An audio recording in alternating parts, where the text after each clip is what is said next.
Bakit konti lang? Minsan may gano'n tayong mga kaisipan 'no, 'pag nasarapan po tayo sa isang luto, bakit konti lang, dapat pala dinamihan ko. Ito po yung nasa isip ko nung kinakain ko itong pork steak na 'to, low carb version po.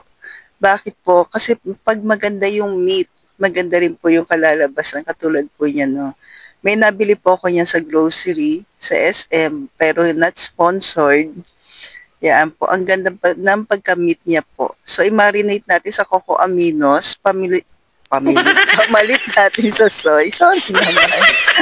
Tapos, add po tayo ng calamansi.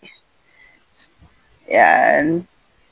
So, siguro mga 1 kilo po ito, pero ilang piraso lang, sabay ganun. Then, kalahating sibuyas po sa akin, para maglasa lang po siya na steak.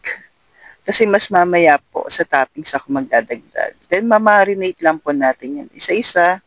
Ang ilagay natin isa-isa. Then overnight sa rep. Then after po niya kinabukasan, naglagay na po ako ng butter, not margarine. Ito na po dito, isang buong white onion. Yan, gagamitin natin for toppings. So, mga 2 to 3 minutes lang po yan. Palalambutin lang natin. Then, separate na po natin. So, yung butter, para hindi madali masunog, mag-add ka po ng konting coconut oil. Yan. Mas maraming butter, mas masarap. Promise. Promise. Then, pinry natin yung pork. Light brown po. Don't overcook.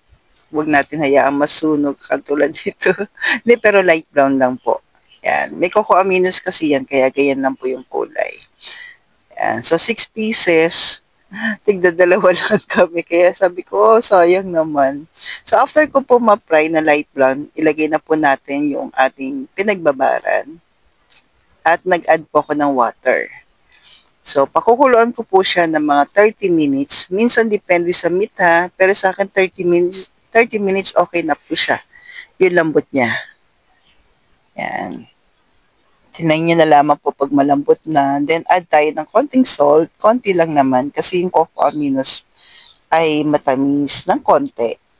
Pero hindi siya maalat. Tapos, nag-add po ako ng low carb po ito na MSG from Grindahan. Masarap lang siya sa meat talaga. Konti lang naman, okay lang naman po. Yan. So, sarap nito ka low carbs. Nagsisilang ako ba't konti. Tapos, add na tayo ng konti lang na onion, yung white Kasi sa ano na po, sa plate na ako nagdadagdag. So, yung isang sibuyas, 3 lang naman po kami. Kayang-kaya sa carbs allowance. So, ayan na po, ang sarap nito.